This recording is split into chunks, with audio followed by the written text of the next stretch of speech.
दोस्तों, आज हम जानेंगे कि मखाने बनते कैसे हैं। मखाने बनाने का पूरा प्रोसेस आज हम आपको बताने वाले हैं। तो चलिए वीडियो की शुरुआत करते हैं। दोस्तों, मखाने की खेती जमीन या खेत में नहीं बल्कि तालाब में की जाती है। मखाने की बुआई से पहले अक्टूबर नवंबर के महीने में तालाब से जलकुंभी और खरपतवार को निकाला जाता है और फिर दिसंबर से जनवरी के महीने में तालाब के अंदर मखाने के बीजों की बुआई की जाती है।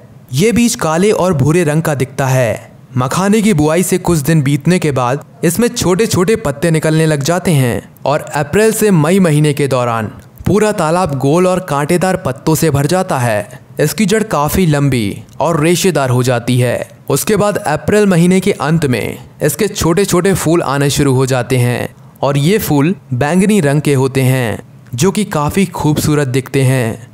अब मई महीने के अंत में फल भी आना शुरू हो जाते हैं। मखाने का फल स्पंजी और कटीला होता है। इसके एक फल में लगभग 70 से 110 बीज होते हैं और यही बीज आगे चलकर मखाना बनते हैं।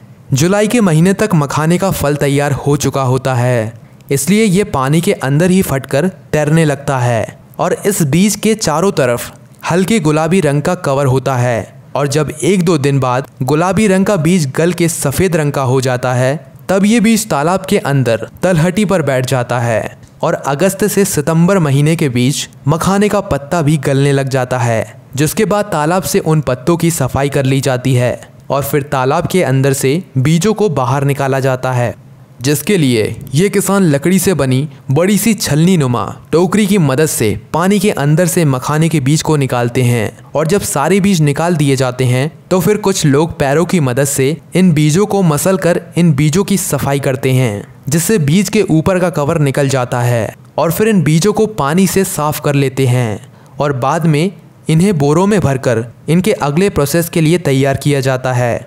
इसके लिए मखाने के सभी बीजों को एक खास प्रकार की छलनी से छानकर अलग अलग बीजों के आकार के मुताबिक अलग करा जाता है।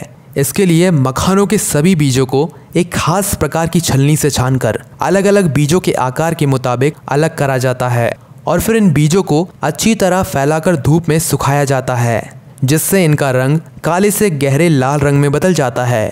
उसके बाद इन बीजों को बिना बालू की कढ़ाई के अंदर भूना जाता है और फिर बुनाई के बाद इन बीजों को टोकरियों में ठंडी छायादार जमीन के ऊपर कुछ दिनों तक रखा जाता है, जिससे बीज का कड़ा छिलका और अंदर का मुलायमदार हिस्सा ढीला पड़ जाता है। अब थोड़ा थोड़ा करके इन बीजों को दोबारा से कढ़ाई में भूना जाता है। आपको बता दें कि इन बीजों को भूनने के लिए 4 मिट्टी की और 1 लोहे की कढ़ाई का इस्तेमाल किया जाता है। भूनते समय लोहे की कढ़ाई से बीजों द्वारा फट की आवाज़ आने पर इन बीजों को कढ़ाई से निकालकर लकड़ी के पीटे पर रखकर लकड़ी से बने थापी से मारकर फोड़ा जाता है, जिससे छिलका टूटकर अलग हो जाता है। अब मखाने की पॉलिशिंग और इससे छिलका अच्छी तरह से अलग करने के लिए इसको मखाने की मशीन में डाला जाता है, जिससे निकलने के बाद एकदम दुधिया सफ़ेद मखाना तैयार हो जाता है और फिर इन सभी को पैकेट में भरकर पैक कर देते हैं। तो इस तरह से मखाना तैयार हो जाता है। तो दोस्तों, कैसा लगा आपको आज का ये मखाने बनाने वाला वीडियो? हमें कमेंट करके बताएं। वीडियो को लाइक करें, शेयर करें और सब्सक्राइब करें। धन्यवाद।